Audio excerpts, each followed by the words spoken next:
Welcome back to Soccer Worth a Kick. We have a new song, Got to Get Through This. It got me through a lot of pre-season training.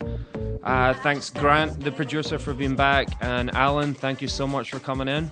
How are you? Good to be back. How you doing? I'm doing really well, good, especially with that new music. I was basically up standing, dancing. I loved it, so it was great. Did you have a good weekend? Yeah, it wasn't too bad, The usual average, boring weekend, but it's restful, so that was good. Welcome to my life, yeah. But no, it is nice to get the rest, and you get to watch a lot of sports. Obviously, our whole theme is soccer, but we get to watch other sports as well, which is nice.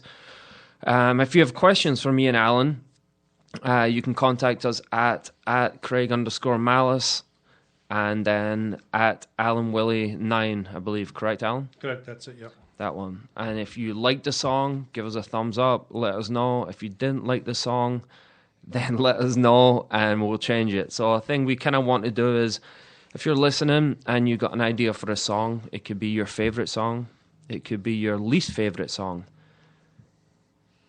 Let us know what it is. Can we tweet you? If it's, what was your Twitter handle again? Yeah, Alan might do it right now as we're sitting here. You can just tell me, mate, right straight to my face. That's the way I like it. But if you do that, if you do have an idea for us, let us know. And every week we'll change it. We have a brilliant producer, Grant. How was your weekend? It was good, thank you. It was a lot of fun. I went to the Rhymesayers concert on Friday and went out to the Wild game on Saturday, and Sunday I was devastated by my Vikings, which is the norm. But yeah, it was a good weekend for me. I went to that concert too. It was a good one. It was a long one. Were you the guy who ran on stage streaking? No, I was not, thank God. Was it Alan? Was it you? No, I was at home. Just bringing up the weekend and the Vikings and everything, I guess I had a poor weekend because Sunderland got beat first thing in the morning. The Vikings got hammered in the afternoon. Newcastle won, which is even worse. Yeah. Wait, we did? Then the Wild got beat on Monday. So it was just a horrible weekend for my sports teams. I couldn't agree more, Alan. You and I both here. It was just terrible. Oh. But yeah, the weekends are good, but it's also good to be back. Tuesdays are great for us. I get to, like I said, hang out with my friend Alan, and we get to speak. And as you'll see with the show and how it's gone, we have so many stories between us and the knowledge, and I'm in awe of just speaking to him and talking about what we love, which is football. We'll get into music, we'll get into restaurants, might even get into what Alan does on a date night with the wife or without the wife. But we'll figure that out. But MLS Cup was this weekend. We're in America. MLS is very good. I watch a lot of it based on my brother, based on the level that I played at. I do enjoy it. I do know the quality. And it was Portland Portland won the MLS Cup. I'm not against Columbus. It was 2-1. Goalkeeper mistakes. That's all it was. And I think you said you saw the first goal for Portland. Yeah, like I say, I intended to watch it. I left the Vikings game early when they were being down 35-0. There was no chance of them coming back. They never looked like it was going to come back. So I headed out to Sprint store to get my new phone, thinking I'd be back in an hour. And 2.5 hours later, I come back and there's like 6 minutes left in the game. So that's all I saw late in the game. But I did see the goal, the first goal. I think it was when the goalkeeper, with the ball was passed back to him, and then he turned it towards his own goal. And the forward ran in there and just threw his body in there. And it kind of reminds me when I was played, when goalkeepers when I played weren't very good with their feet. They're much better these days, but back when I played, most goalkeepers weren't very good with their feet. So you'd give them a flyby just to see how good they were with their feet. When I say flyby, I mean you wouldn't really go full in there just to try and block it. You just get close enough to think, well, if I take another step or so early on, I can make that move and get that ball in front of him. I never did block into the goal, but I did block him from clearing it out, and it might have gone to a couple of our players, and we did score goals from it. But I used to like to give him a few flybys to see how close I could get, and then when it was on, and if the ball bobbled a little bit, you just flying in there, and hopefully they make mistakes. It was a bad goal to concede after, maybe 25, 30 seconds. Yeah, it's a bad time to give up a goal like that anytime, but when it's within the first minute of the game, everyone's just deflated, especially the home team. Safety first, yeah, they were the whole team. Safety first as well, and obviously the goalkeeper took a touch towards his own goal, which the first thing you should be taught is you always take it away from the goal. It's even worse that the player that played the ball back to the goalkeeper, that he played it in between the two posts, so the goalkeeper had to make that decision. You always play the ball outside, and my good friend Stan Anderson, who was my coach at UWM, he runs Camp Shutout, which is the biggest goalkeeping camp in the world. Stan, we love you. You're amazing. I'm sure he was horrified at the goalkeeping that happened this past weekend. That being said, though, we spoke a little bit before we came in, and it was Scotland against England in goalkeepers. And when I was young in Scotland, actually we'll start a little bit different. In the US, I coach full-time youth soccer. When I shout, we need a goalkeeper, or anyone want to jump in goal, every single player on the team at the youth level, I'm talking about, like 7, 8, 9, 10, 11, 12-year-olds, everyone raises his hand and wants to jump in. When I grew up in Scotland, as soon as the manager, the head coach, same age, said, who wants to play in goal, that's when you ran to the side of the field and would maybe relieve yourself and go to the bathroom and kind of waste some time. Nobody wanted to play. And I played once, and someone passed the ball back to me, and I let it go through my legs into the goal. Manager goes, Miles, you're shocking. You're never playing again. I was elated. You said it was a little bit different when you grew up in England. When I grew up, in fact, I started off playing as a goalkeeper when I first went to the junior school, 7, 8 years old. I was a goalkeeper for the first couple of years, and then I changed to come out to be an outfield, and then I was scoring all these goals. So the coach at the time just decided to keep me playing out as a forward. But I did play in goal for Middlesbrough when I was at Middlesbrough for half a game against Sunderland. We played them in the reserves, and we were leading, I think it was 2 or 3-0. I'd scored a couple of goals. The goalkeeper came in at half-time and said he'd hurt his back, he couldn't continue.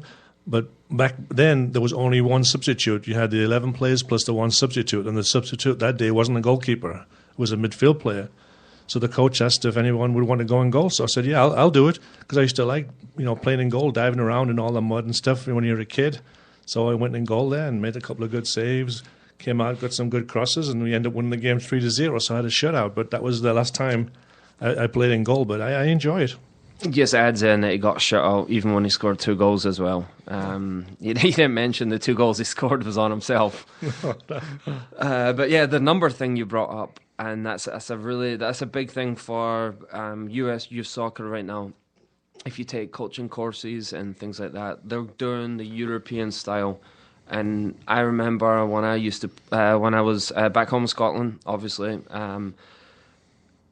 you would walk into the locker room, and whatever number you had above your locker was what position you played. So your manager, your head coach, never ever said, oh, by the way, Grant, you're playing right midfield today.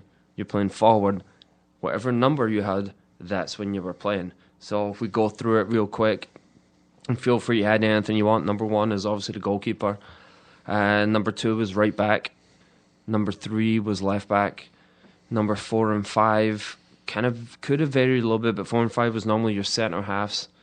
Number 11 was that's the one I used to get a lot, was a left winger, left midfield.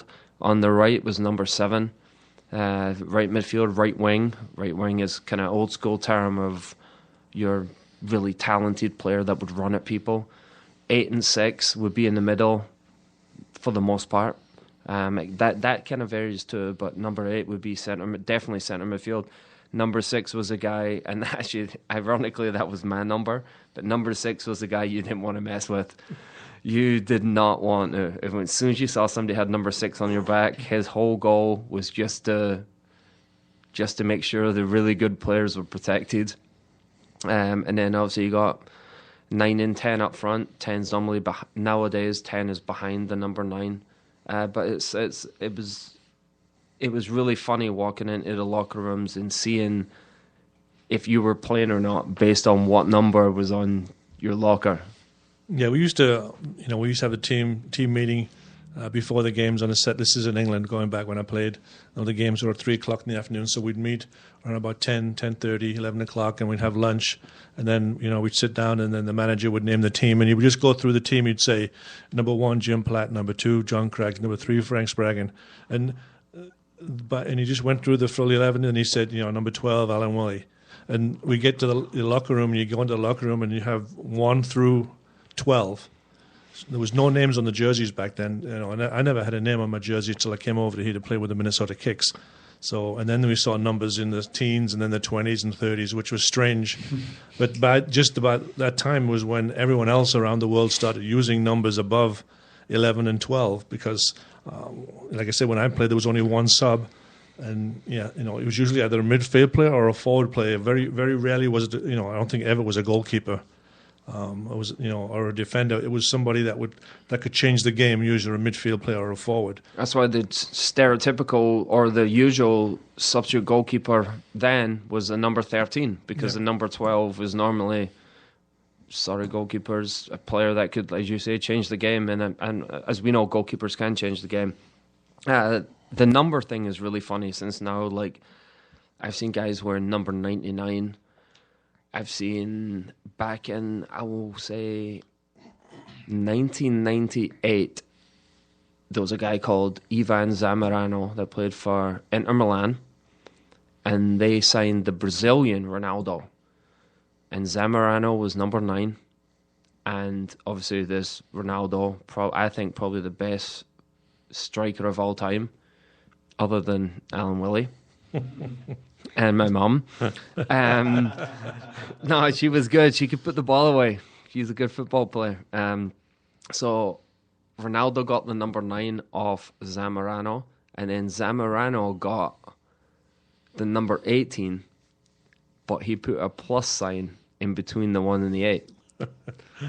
So then he gets his 9. And he was able to wear that during the game?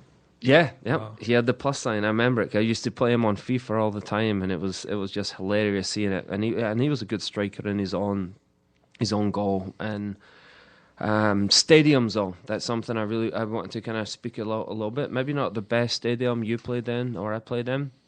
More just what's the best atmosphere that you've been to a game in? And you can say NFL, you can say NHL, you can say a game that you were in the stands for. And Grant, you can jump in and you can give your input on that as well, or the coolest stadium. And I'm not big at all on baseball.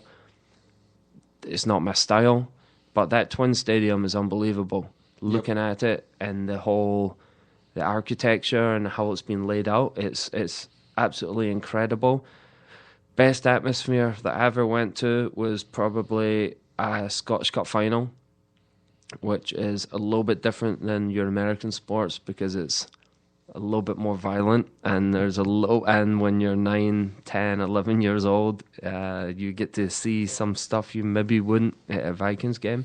But at Hampden Park, we had a brilliant atmosphere where it was just deafening, and it was absolutely brilliant. So for you, stadium that you've visited and watched a sport in, Alan, and then Grant, you can jump in for sure as well. Well, I think one of the best stadiums I played in, once you're on the field, is Old Trafford. You can't beat it.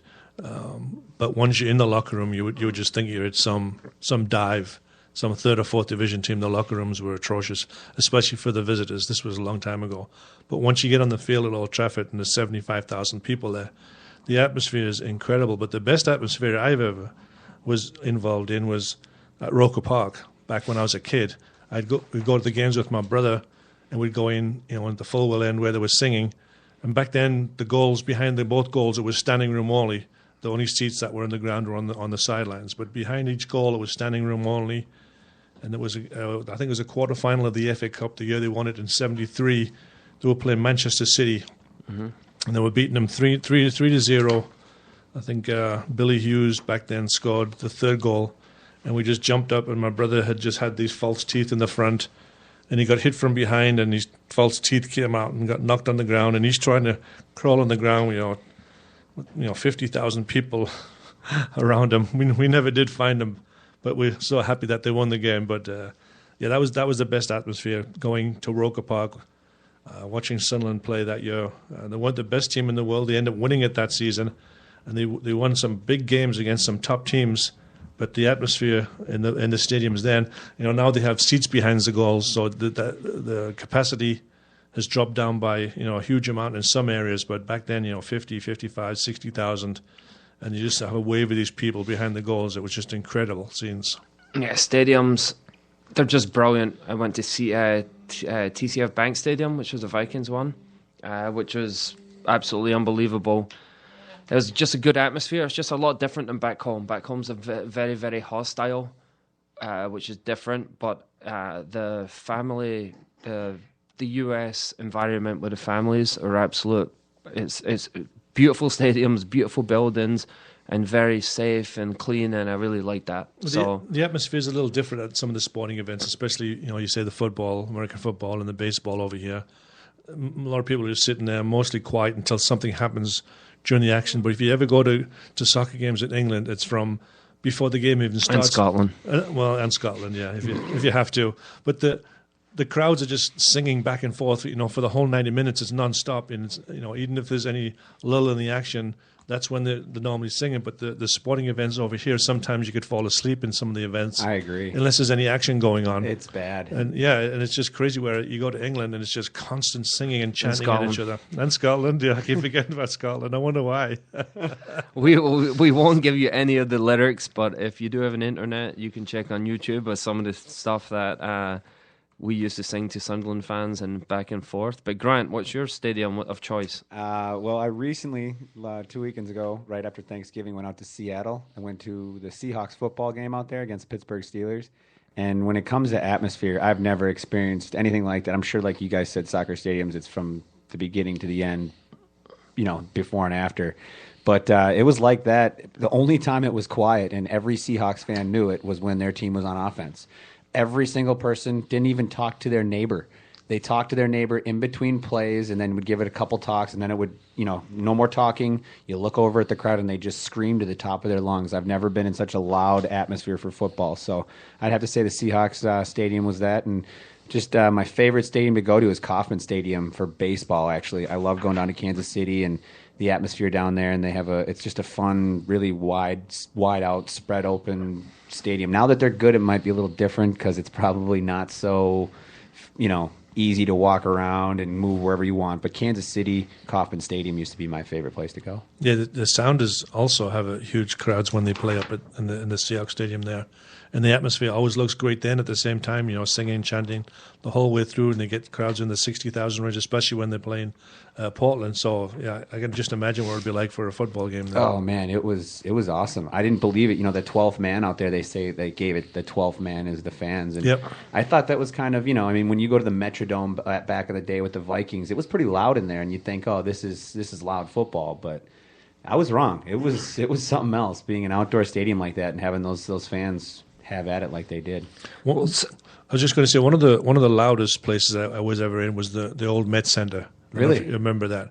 We were playing San Diego, and I think it was Game 6, and we're down on the bench, and it was 15,800 there, but you could not. Alan Merrick was the coach then, and there would be a timeout, and you'd call us over to talk to him, and we were just a matter of 2 feet away, and we couldn't hear what he was saying because it was so loud in the stadium then. It was just incredible. I mean, you go in the locker room at halftime and your ears was just like ringing from the noise that was out there. That's probably the loudest I've ever been in any kind of stadium. So we get a little credit here. I like it. Yeah, we do. It was fun back then. I wish if I had one game back in my career to play, that would be the game we lost to San Diego. If we'd won that game, we would have won the championship in the MISL. Really? And we lost in Game 7 back in San Diego. But I'd like one game back would be that game. Where did they play in San Diego? Was it the sports arena? Yeah, indoors? It was a sports arena. Yeah. Okay, sports arena, that complex there, right? Yep. By Rosecrans. Yep, exactly. Yeah. Okay. Yeah. Well, we're on the NFL, and obviously we love every single sport. I don't watch a lot of NFL. I watch with my friends if they're watching it. I don't purposely sit down and watch. But I did see a guy for the Vikings when they're losing 35-0 who celebrated his touchdown and made it very, very funny watching, to be honest. Why would you do that? Why would you celebrate when you're losing 35-0 in the fourth quarter? I'm thinking maybe bonuses. Maybe he gets extra money for... I'll tell you why. He never. It's Cordell Patterson, Alan. You know, Yeah, he had a lot of hype behind him as a wide receiver when he came in. He did do very well there in the beginning for a little bit as a receiver, and he's completely fallen off the map as a receiver. So the guy doesn't really get to celebrate much in that position. I agree with you 100%. I don't like to see when a guy catches a ball and like stands up and screams out first down in front of the defender when you're down 35-0. Realize where the score is, where you're at. But right there, that was the one play I felt like in that whole game where the Vikings had a little bit of control, and the announcers made the point to this on Fox because I was watching the game from home, and they said that was the most effort out of any Viking player all day. And they even said that most people would be disgusted with him cheering at that moment, but go ahead, cheer on, bud. You deserve that. That was something that for the rest of your team to look at you and just say, hey, let's pretend that, let's not give up right now. So I see what you're saying. See, my thing, I wasn't disgusted at all. It's just really humorous. If I was playing on the other team, I would absolutely batter him with comments, absolutely destroy him for it. And I've got it, I was thinking about it, and I said, I've ever seen that before, and you see it all the time in NFL. Maybe sometimes you see it in the NBA when somebody dunks when they're losing by 30 and then like flexes the muscles. I don't know why you would do it, but I will bring up a little story of when I played in Wisconsin-Milwaukee, Division 1, and it was a conference final to go to the NCAA tournament. So you got the two best teams in the league, in the Horizon League, and we were a very good team. The other team was a good team as well. We were winning 8-0, which is unheard of in soccer, except for today when, ironically, Real Madrid beat Malmo 8-0. So Real Madrid kind of messed up my whole plan for saying this. But yeah, we're winning 8-0. Some guy from Cleveland State, I don't want to bring up his name because I just don't remember. And yeah, he was that good. And he scored a goal, and he ran to the corner and celebrated like it was he won the World Cup for his country. And I could not believe it. The boys couldn't believe it. So we get back in the locker room. Game ends 8-1. We're celebrating. We're going to NCAA tournament. We got selection Monday where you go and see who you actually end up playing. And we all agree for the rest of our careers, and I had 3 years left, that we would copy this guy's celebration. And he did it like a bunny rabbit. Like he went down like on kind of like all fours and jumped to the corner. An away game, and they had 0 fans there. There might have been a couple of people's parents. We had a few thousand, but for their team, he wasn't like going to like his corner and celebrating with them. And we're all looking like, what what's he doing? So we continued to do it, and we continued to celebrate like that, which was, it baffled me. It was unbelievable. It was hilarious. It was great. But that being said, Grant, do you have anything for, and I would like to thank Alive and Social and obviously Alan and Grant for having us. But what other podcasts can we listen to other than this amazing one? Well, if you want to hear a little bit more about the NFL, because obviously, all three of us are NFL experts in here. But now the NFL, there's this podcast called The Sports Ticket with Kevin Gorg and Kendall Mark. They're on FSN North. They do a lot with the Wild in town here. But they have a podcast on our network called The Sports Ticket, and they broadcast on Wednesdays now, starting this Wednesday, at Dave and Buster's from 5 to 6, and then they go on Thursdays from 6 to 7 at McGovern's in St. Paul. But it's like I said, it's Kevin Gorg and Kendall Mark. They're on FSN North. They do a lot with the Wild locally here, but this Sports Ticket covers anything from the Gophers, Twins, Wild, Vikings, anything locally and nationally that may be going on in sports. Yeah, Dave and Buster's, that's an unbelievable place. Yeah. Ladies out there listening, like I said, I don't have a date, but it's a great place to bring someone. At Craig_Malice. You got beer, you got food, you got games. Just realize I would not let you win. I'm just way too competitive, which is just, and I've done it before. Trust me, you don't look like the best date in the world when you have someone with you and you're literally sweating as you're playing those games because you want to win so much. But no, thank you for that, Grant. It's we're all NFL experts in here, as you know, which is great. Right. Music, Alan. We had a great opening song, which was good. Yep. Oh, it's going to play that stupid beginning, so I'll edit that out when we're done here. And this is the song. Right? Currently, Alan is on a table, and he's loving it. And I might join him. It's a great song. So that was our opening one. We also had an unbelievable little song last week, or last Tuesday, or whatever day it was. I forget. Grant, I don't know if you can find it. Hello from the other side. So that was our unbelievable co-host, Hall of Famer, making a great song. Hello from the other side. Now I'm on the table. I know, yeah. And everyone else has left the room. There was 8 people in here, now they're all gone. But no, that was a great one. I loved how you did the Adele thing. It's not normally my style. My mom, Val Malice, she absolutely loves Adele. And I'd listened to it a little bit, but that song really got me. I loved that song.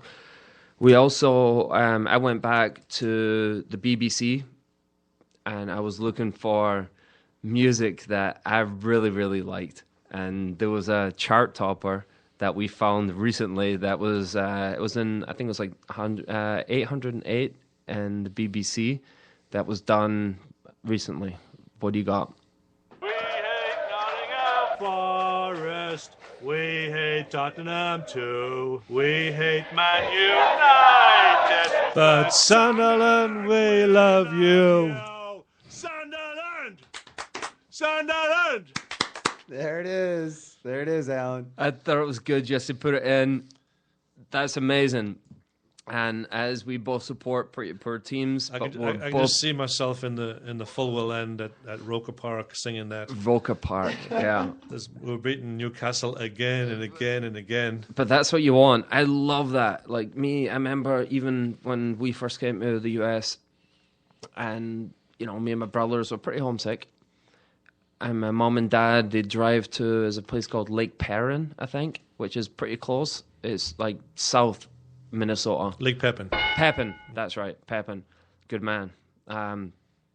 We would sit in the car, and my mom and dad would be doing like little antiquing or like doing that, and we would literally sit in the car and just sit football songs about Airdrie. And we were younger then, like we weren't grown men. We don't do that anymore. Like we got out of that phase a few weeks ago. Oh, you sing outside of the car now. Yeah, we sing outside the car now. You can do it as well. But I saw that one. I wanted to bring it up. I thought it was brilliant. I just loved the passion. It wasn't anything in a bad way. It was just, I love that. And I think it was on a radio station that you did. And since we moved to, for Minnesota United, great ownership, very professional. And this is something that's not, I didn't have planned, but I was going to ask you, it must be, and our buddy Brad Baker brought up, it must be a little bit of a renaissance for you, because you were an absolute legend for Minnesota. And I was half a legend. No, you were a legend, but with all this exposure, with all this sort of thing, it must be kind of cool because, like, for, I'm guessing, 20, 30 years, you probably just went through your everyday life and nobody knew what you did or who you were unless you told them. But, you know, that's the way I liked it back then. I was talking to Brad before and, asking me to do this color commentary. All of a sudden I'm going to be on live TV again. And I told him, like I tell everyone, as back when I played, the last thing I wanted to do was interviews. I didn't like to talk to people, especially after games. You come in the locker room and they're sticking the microphones in your face and stuff like that. And you come into a different country where, the language or the accent is totally different, like yours still is. Mine's a little bit. And it's just, you just feel out of place talking in an area where no one speaks the same. But back home, I was okay, but when you come over to a different place, it sounds like you're speaking a different language, and you kind of get embarrassed sometimes. And I tell people when I scored 5 goals against the Cosmos, 10 minutes to go in the game. Wait, how many? When I scored 5 goals against the Cosmos, we won That's 9-2. a sound bit. You can use that one for the rest of your life. If you ever single again, you can use that one. In August 14th, 1978, if I remember. Oh, wow. But I scored the 5th goal, and I wasn't born. And it went back into my mind. I was thinking I've got to do all these interviews. All these cameras are going to be there, and I'm starting thinking about interviews with 10 minutes left in the game because I've scored 5 goals. I go, why did I do this, basically? But please, God, take me now. But that's the kind of thing I was thinking about was I've got to go and talk to people. I'm going to have to do television interviews. I've got to do radio interviews. And that's the kind of stuff that I didn't like doing back then, But as you get older, you get a little bit more mature and stuff like that. Now it doesn't bother me at all. Can I use your resume then? So I can Feel free. If you're not doing it, can I just do it? It was, obviously it's a great resume. But like you I said, did it. just to go on from what you were saying, when I played here, I love all the Minnesota teams. Any team that's playing in Minnesota, I'm a homer. And as soon as when I watched the Thunder when they were playing, I went and watched some of the games when Minnesota United. How did I play? To be honest, I don't remember you playing. Sweet, thanks. Yeah, you're welcome. But Minnesota United started playing. I'm saving that one. I went. Okay, you can delete that one, Grant. Otherwise, that sweet computer is going out the window. But I'd go to the games. I'd watch the games. I watch the games on TV. I'd be having on a Saturday night when they were playing. If the weather wasn't that great, I'd have picture in picture. I'd have the Wild on one side, and I'd have Minnesota and Chris Lidholm was on the other side. And I'd just watch those games. And then when they asked me to do the pregame show, and then finally they asked me to do the color commentary, it was I get to watch from the best seat in the house basically now. I get in to watch the games. My wife and kids come up watch the games, so I'm pulling for them, and it's like we're back in the big time now, which is huge. Not that we were ever big with the Kicks. I mean, the crowds were big, and we did a lot of things in the community, but the Minnesota United are even better than what Minnesota Kicks ever were, because they do everything around town, and to be honest, it's one of the nicest organizations I've ever been around. No, the organization is brilliant. I love working for them. It's deep to my heart knowing that I never played for Minnesota United, but like yourself, I've represented the state of Minnesota as a professional player, which fills me with huge pride. I just wish they got the MLS team 6 or 7 years ago when I was playing, and the ownership group and the whole front office, which we absolutely love. It's funny you brought up that you were thinking 10 minutes before a game or before the end of the game what your interview would be or what you were doing that. Recently, my dad had his 60th birthday. My brother plays for Montreal Impact, and I was obviously going to his birthday. My mum did a surprise birthday party. They live in Minnesota. I was there. My younger brother, or my middle brother, Scott, who lives in LA, he came to it, and he stayed with me the night before. And Callum, who plays in the MLS, he had a game that day, and it was on a Saturday, and there's no way he's coming, and he always tells me everything. I love him. He's unbelievable. But he never, we didn't know. So there's me making a speech for my dad with my middle brother in front of all these people, and we're missing Callum. And I won't forget it because I watched his game earlier that day. I think his game was at like 2 p.m. 3 p.m., but it was 2 p.m. Eastern time.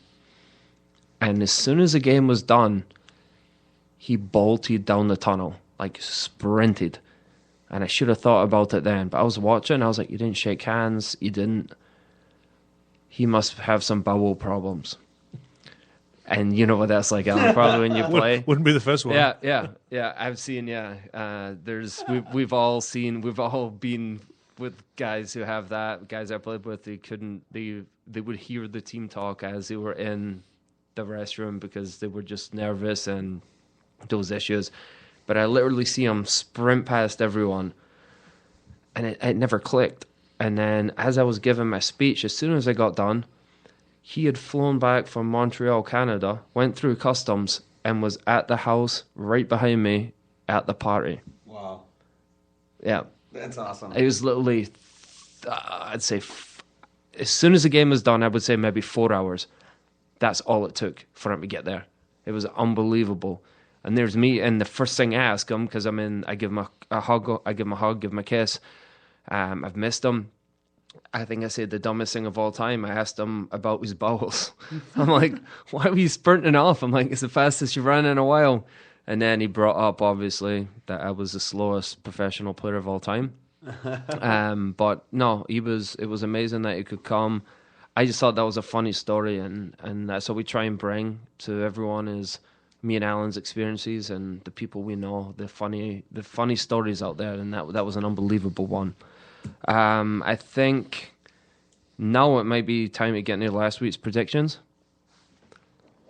Grant, what do you think? Yeah, we can do that. Do you have it? I do. I have last week's predictions right here.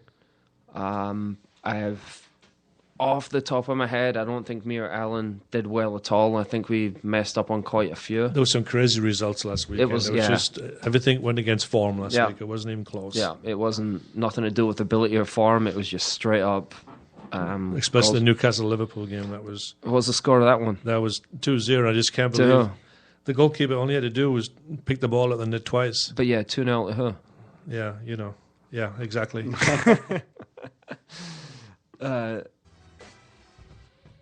Just putting a little background music while we do this.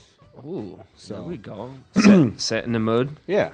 Right now we got the Man City, and we had Man City winning. Or you had Craig said Man City would win 3-1, and Alan said Man City would win 1-0.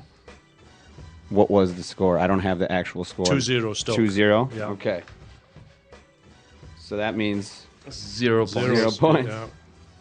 That's going to be a common theme, people. And then remember, please at home keep track as well yourself. Do this on your own, and then comment on the Alive and Social Facebook and the Twitter and me and Alan's Twitter, and then Grant. I don't know if you have one, but you can always throw it out there if you want. Yeah, it's G Wangstern, or at G Wangstern is my Twitter handle. But next game is the Arsenal game. What was the score of that game, guys? 3-1 Arsenal. 3-1 Arsenal. Craig had it 3-0 Arsenal, and Alan had it 2-0 Arsenal. So 1-1 each. Each Point get point each. each. Next one we had, it's Watford, right? Yep. And Alan had Watford 2-1, and you had a tie, actually, Craig, 1-1. What was the score of that game? Watford 2-0. Ooh, so we get 1 point for Alan over here and 0 for Craig. Thanks, Grant. Sorry, buddy. We got Leicester City as the next game, and both of you picked 2-1 Leicester City. What was the score of that game, guys? It was 3-0. 3-0, yeah. 3-0, so you each get 1 point there. And then we have the Southampton game, and 2-0 Craig, 3-0 Alan, and you both picked Southampton. What was the final score? 1-1 tie. 1-1 tie, so 0 there for you guys. We go down to the Man U game, and Craig, you had Man U 2-1, and Alan, you had Man U 2-0. 0-0 tie. 0-0 tie. Wow, again. I hope no one woke up for that one. Oh, that would be a boring game. Then we've got the next one, and help me, gentlemen, with pronouncing this team, please. Tottenham? No? Tottenham Hotspur. Tottenham Hotspur. All right. Craig, you had Tottenham 2-0, and Alan, you had 3-1. What was the final score? 1-1. 1-1 tie. Zeros again. I can't believe none of us have lied when he's asking the score. You could. I know. I'll have the finals next time to make this a little I'm more. waiting for the Newcastle score to come up. And I'll There tell we him. go. We got Chelsea. We had Craig pick Chelsea 3-0, and Alan Chelsea 2-1. What was the score of that game, gentlemen? 0-1 Bournemouth. Ooh, again zeros. No one saw that one coming. That's the biggest surprise. That's almost as surprising as Man City 1, Liverpool 4. And, Sunderland get to play Chelsea in a couple of weeks. Just can't get here close enough. Really? Someone's excited. Yeah. All right. They're not playing very well, so it's a good time to play them. Nice. Now we have Liverpool, and both you guys picked Liverpool to win. Alan, you had 3-0. Craig 2-1. What was the score of the Liverpool game, guys? 1-0 to Liverpool. All right, so you each get a point there. And 2-0 Liverpool. Was it? Oh, 2-0 Newcastle. am I on the wrong one? Oh, no. I just wanted to make you say that. Can I get a round of applause? It was Newcastle. I go round of applause. Here we go. It was 2-0 to Newcastle. And one of the shots wasn't even on goal. It was deflection. It was an own goal. Second goal was when Liverpool were pushing forward. The linesman called offside, which would have made it 1-1, and Liverpool would have gone and walked that game. So everything was against Liverpool. A win's a win. I predicted Liverpool to win, so I'm sorry for my friends and family back home. I did predict it, but we'll take the win, and Alan owes me a beer next door after this. Speaking of Liverpool, I just heard on the way in that Daniel Sturridge is out injured again with a hamstring injury, which is sad news. It's not looking good for this guy with the injuries he's getting in the prime of his career. Obviously, it's the injuries he had with his knee has kind of started niggling his hamstring, and you get those kind of things when you're trying to overcompensate on something that has been injured and you end up hurting your hamstring. But that's not good news for Liverpool. There's just players like that. You just literally wrap him in cotton wool, but then even when you do, he's still going to get injured. It's sad. It's a shame because he's a good talent, but that's just the way his body is. And there's been much better players in the world who have not played at his level based on injuries as well. But we've seen him early in the week against Southampton in the League Cup. Was it semi-final or quarter-final? He scored 2 goals. He scored 2 goals, and he hardly broke a sweat. And he hadn't played in a long time. No. He comes out and scores 2 goals, and he gets hamstring injury, which is a shame. And going on to the last game, Monday night's game, you had Everton versus Crystal Palace, right? Yep. And they tied 1-1. Yep. Both you two had Everton winning 2-1.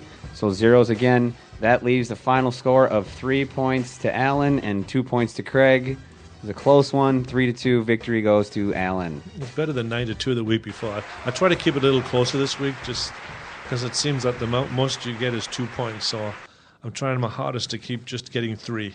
Yeah, I'm not doing well. I'm not proud of it. I'm going to blame it on the management. I'm going to blame it on the coaching. I'm going to blame it on the players. I'm going to blame it on pretty much everything except for myself. But just last week, the fixtures just went, everything went against form. It was the whole season's been like this. It's crazy. You got Leicester sitting top of the Premiership, and who would have thought that? Early in the season. Good for them. Do a little miscellaneous, Alan. If you want to talk about anything that's non-soccer related, maybe I can. We're going to call this little segment Grant Time. Don't know if he's got any music or. I don't really have any music for it, but so Grant. But before we get on, Grant Time is basically injury time. So injury time, and Alan's back on the table. Alan is. Grant Time is basically injury time, which in soccer means when players waste time or they get injured or they're rolling around and take the ball to the corner. That's the minutes they add on at the end of the game. So it's called injury time. We don't have injury time because me and Alan have not been in a fight yet regarding Newcastle Sunderland, so there's no injuries confirmed. But we're going to call it Grant Time. Alan, you can jump in and talk about anything you want. That's funny, that's not funny, that's serious. Do what you want. Go ahead, Grant. All right. I'm going to ask you guys 2 questions.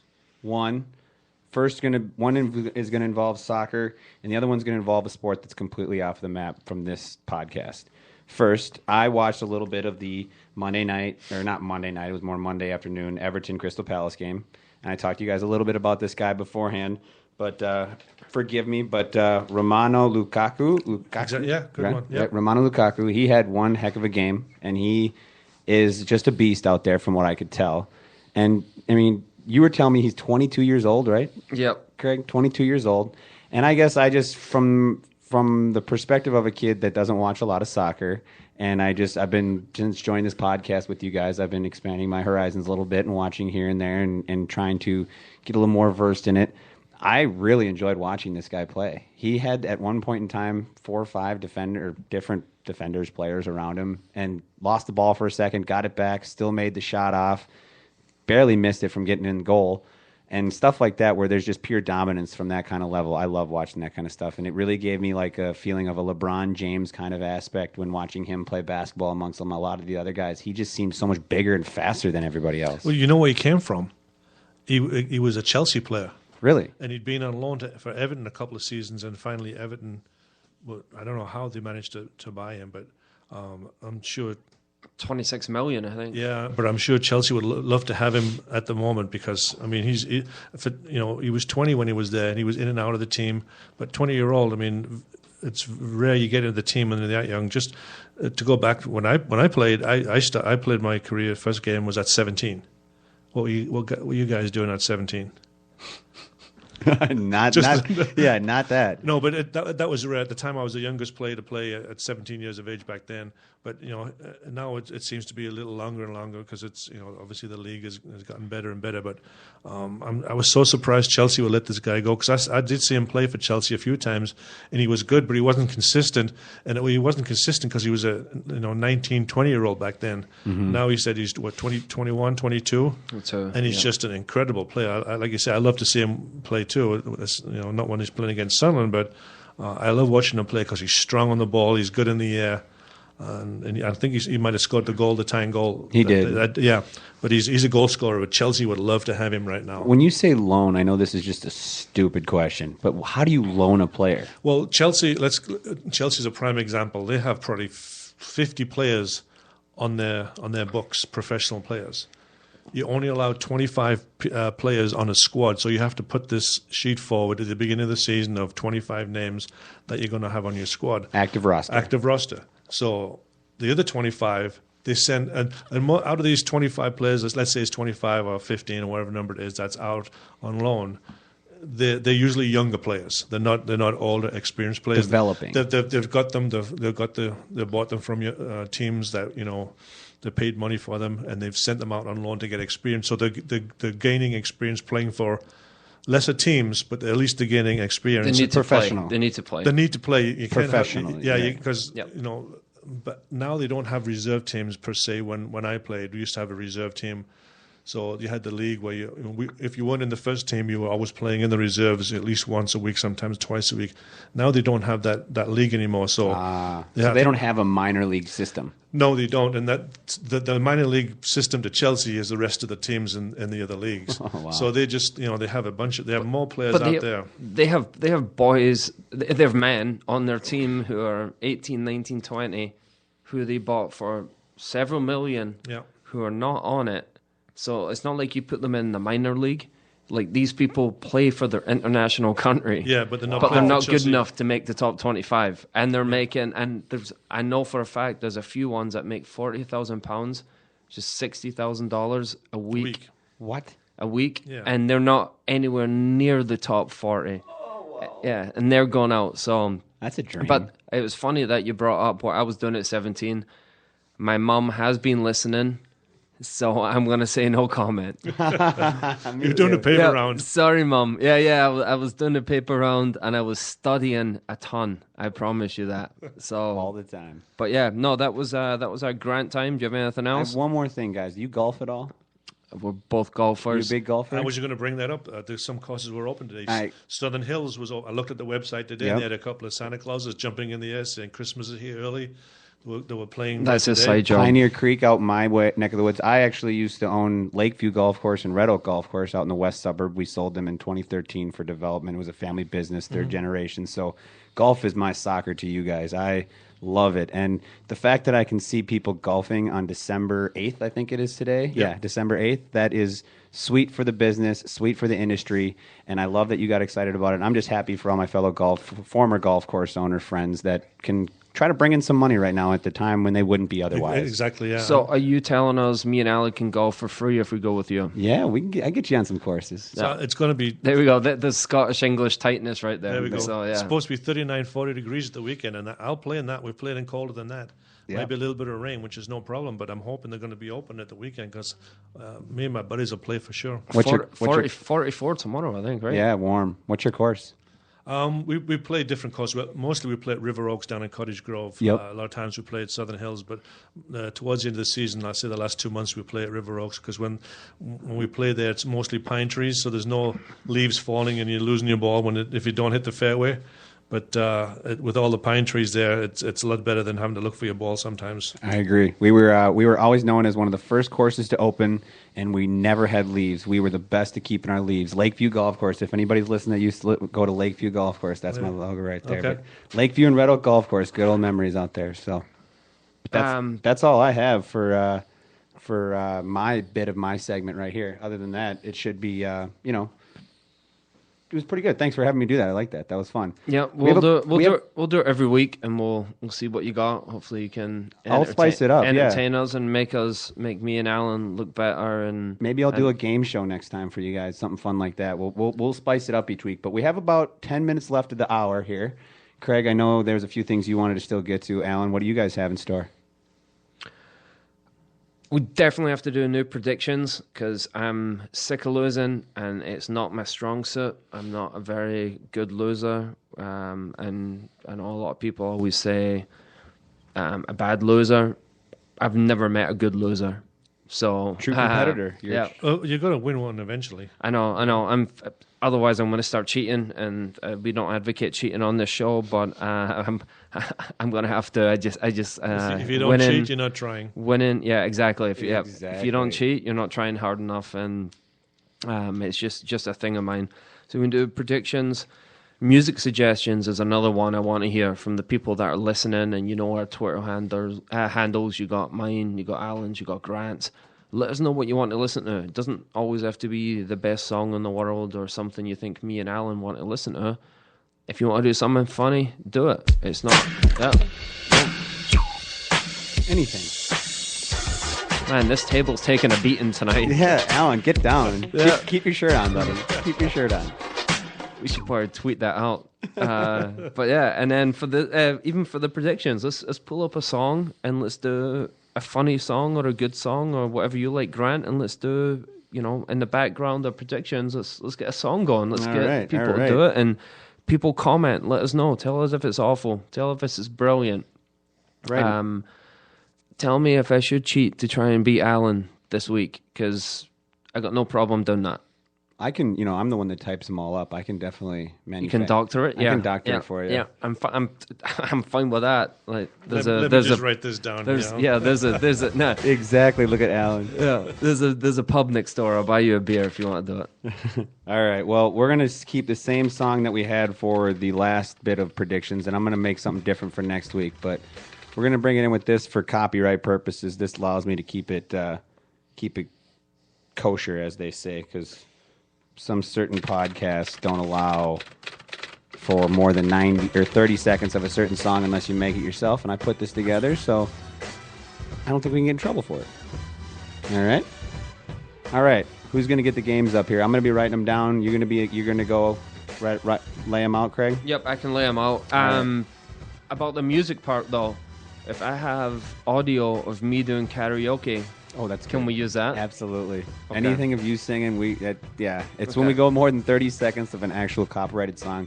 Technically, we can't do that, so I try to cut it off within 30 seconds, unless I mess with it like I did this one, where it's just looped the same 5 seconds. No, that works for me because I got some brilliant karaoke ones. Alan, are you a karaoke guy? No, but that's one thing I won't get on the table for is your karaoke. Okay. You will when you hear it. You will when you hear it. It'll be music to your ears, literally and figuratively. I don't know what the difference is between literal and figurative, so I just use both.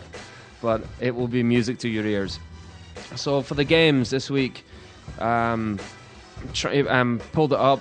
We have Norwich against Everton, I believe, on December 12th. I'm going to say 3-1 to Everton. I'll go 2-1 Everton, and at least Lukaku gets one goal. Now I'm going to pick the goal scorers. Now you get double points for that. Next one would be West Ham against Stoke.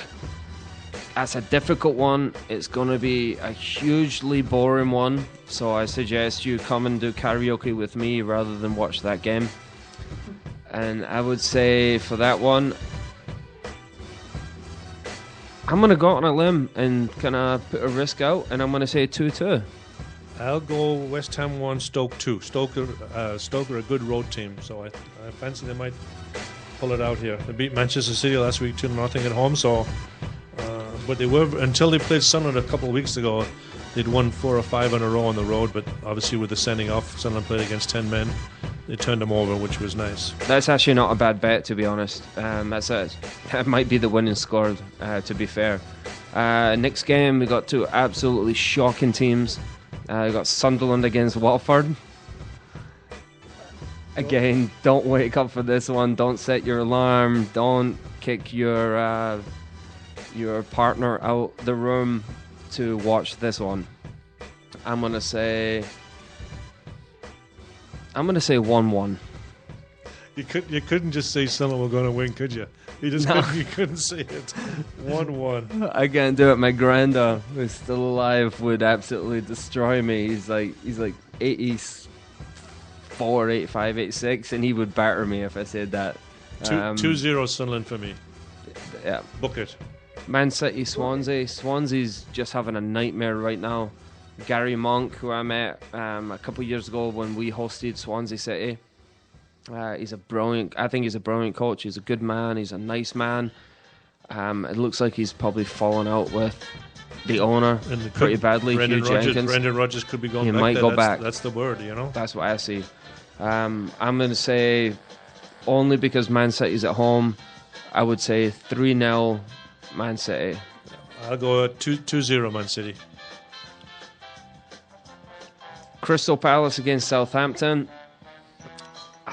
Southampton have to come good soon because I think they have the quality and I think they have a good manager.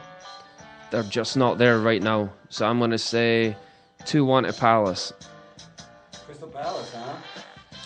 I'm going to go 1-1 here. Crystal Palace are starting to play well again. They got a good tie against Everton, and Southampton are a very similar team to Everton. I think 1-1.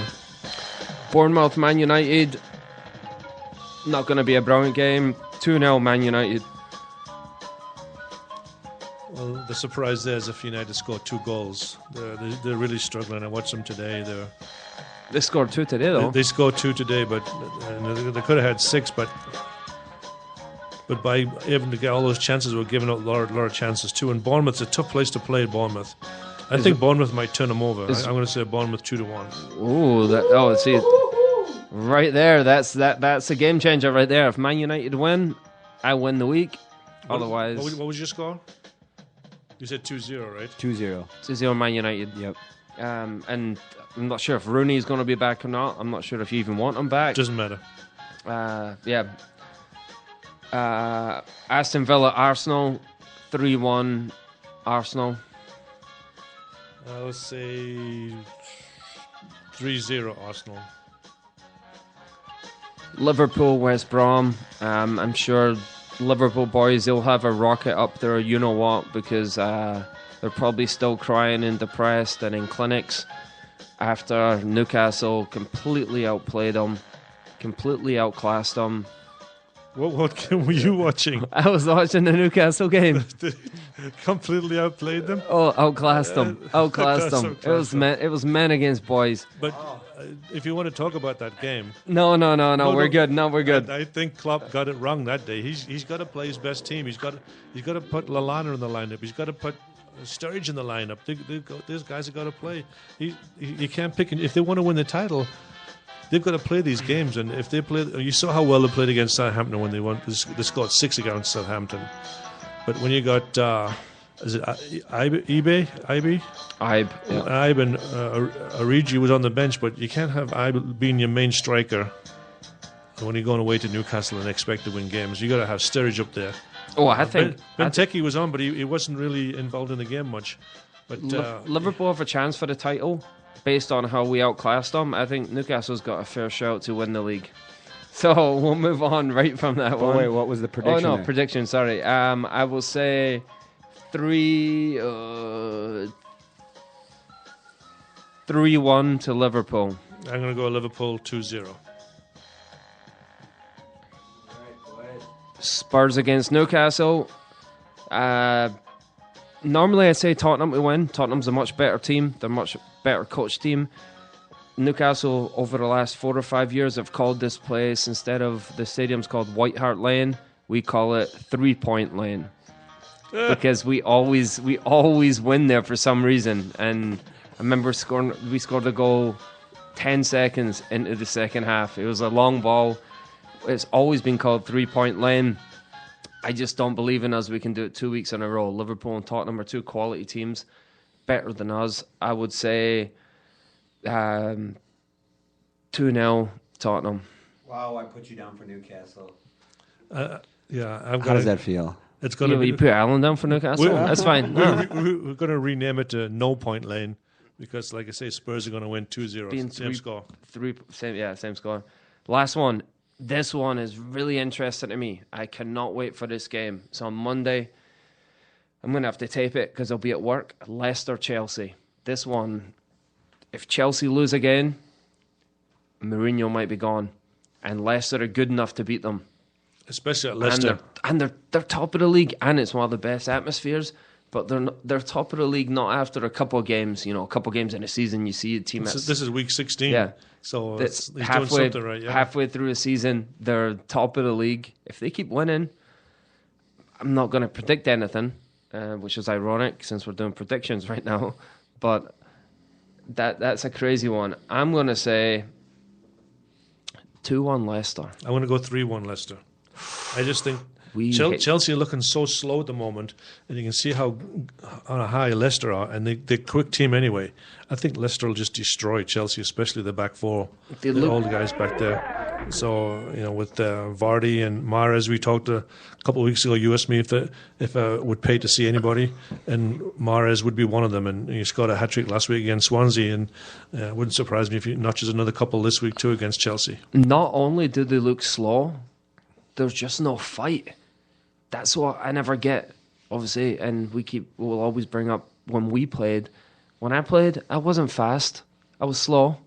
Yeah, we know that. Yeah, it's well aware, but you wouldn't want to fight me, trust me. And you would fight, regardless if you were playing against somebody who was bigger, stronger, faster, more talented.